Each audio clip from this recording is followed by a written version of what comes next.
Hurricane and the tearing as the roots and thought and bow. They come, always they come again. They never leave. 'Tis more than just loam and water, as feeds the roots of the wildwood trees.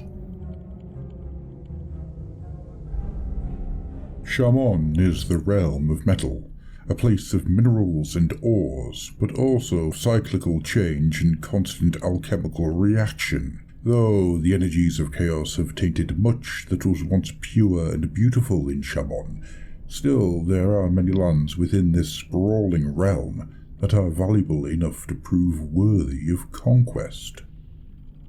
The mortal realms are vast beyond easy comprehension, the lands that make up each one myriad. From the names, one might expect the realm of fire to be all infernos or volcanic wastes, or the realm of life to be all verdant glades and natural bounty, but the reality is rarely so simple.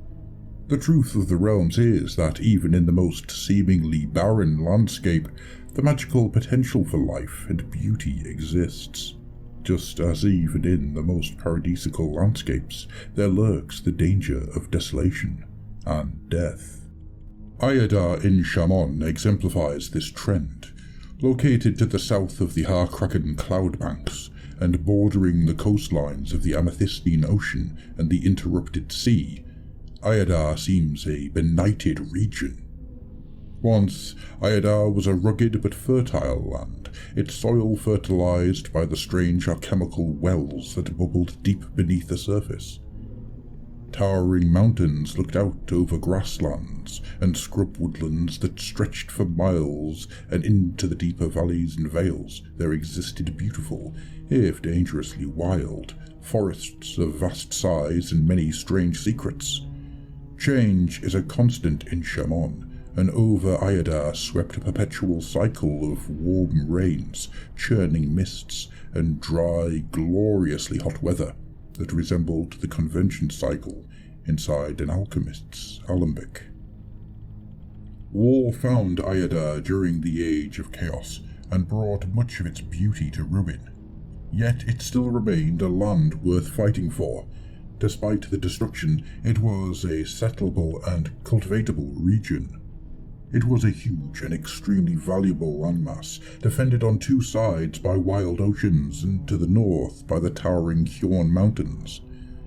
The Fireslayers of the Greyfeared Lodge laid a claim upon Ayadah from their magma hold, the Gateswold, in the west, while the human warriors of the Free Guilds pushed down from the north, teeming Auric tribes raising shanty villages and brutish-looking forts wherever they could. Then came Skragrot and the Gloomspite Gits. As the bad moon swept overhead, the Grot hordes overran one enemy army after another. Eventually their deranged ferocity and the sheer weight of numbers saw them drive the Duardin back to their holds, slaughter the human armies, and subjugate those Aurics without the sense to submit.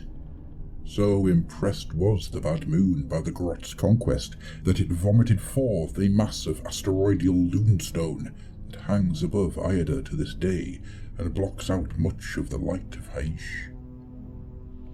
So was the land cast into perpetual gloom, the Everdank made manifest, or so Skragrot claimed.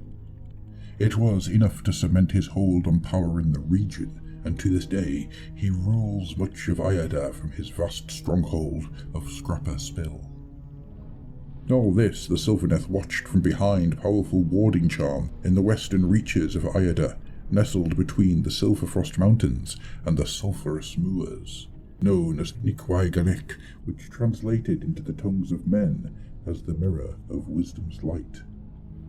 The Enclave was hidden in the very deepest regions of the woodland, in a region of swift-flowing rivers that cut path through the loamy forest floor, while tangled bloodbriar and densely clustered hemlock trees formed virtual tunnels of greenery around and overhead.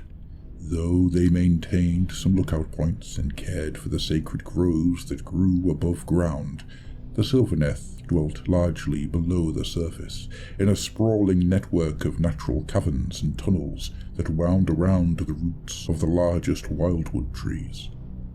The forest spirits lived amidst breathtaking beauty, for artfully arranged beams of daylight shone down through crystal-lined shafts from the surface and spilled life-giving rays throughout the caverns. Amidst the rushing waters of subterranean rivers and falls, the sparkling beam fell upon verdant glades of trees, ferns, underbrush, and lichen that filled the Sylvaneth's home with life and colour. The dryads of Clan Thurnagal tended these underground forests, while their branch witches saw to the upkeep of the soulpod groves that flourished in the largest and brightest caves. The tree revenants of the clan's household flitted through the tunnels, watching over the Enclave's hidden entrances, and the troubles of the wider world were largely ignored as the Oakenbrow Sylvaneth devoted themselves to caring for their own vibrant corner of the realms. They were aided in this by their greatest treasure, and the place of mystic power that gave the Enclave its name. In the deepest cavern, the Sylvaneth guarded a warded realm gate.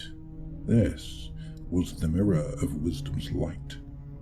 Appearing as a ethereal, still, and shimmeringly beautiful lake, the mirror formed a one-way channel that spilled illumination through from Haish, the realm of light, into Shamon. Its illumination was captured by a skillfully fashioned crystal prism that hung in the air above the lake, absorbing, filtering, and then radiating the Haitian light. The Realm Gate was not a fully fledged door between worlds, for it had been sorely damaged during the Age of Chaos. Instead, it was more akin to a portal that had been left ajar, around whose jamb bright light still poured. Refracted by the mirror prism, the Haitian illumination bore wisdom and life in its every ray. Those Sylvaneth who meditated in the mirror's glow found remarkable insights springing unbidden into their minds, and the Tree Lords who oversaw the Enclave were renowned for their exceptional counsel. Moreover, where the light of Haish seeped into the roots of the wildwood trees, they grew tall and strong, creating a beautiful and enchanted canopy.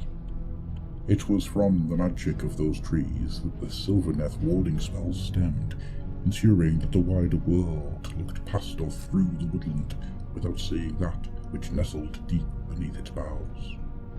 The Enclave was not a wholly safe and peaceful place, of course, for few enough of those exist within the mortal realms.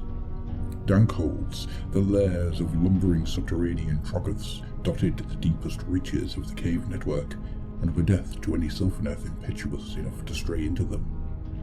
Attempts had been made by the household warriors to purge the troggoths, attempt that had even succeeded, temporarily, on several occasions.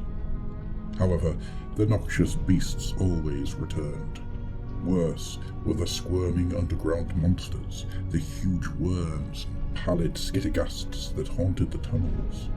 These foul creatures launched sporadic raids into the Enclave's outer chambers, even as the occasional wandering herd of Gorkin or tribe of greenskins might blunder into the wildwood groves above. Invaders and intruders were swiftly dealt with, and the Sylvaneth remained safe and secure. However, so dangerous were the lands beyond their borders that the Sylvaneth remained isolationist, content to bask in the mirror's light and avoid the hostile gaze of the outside world.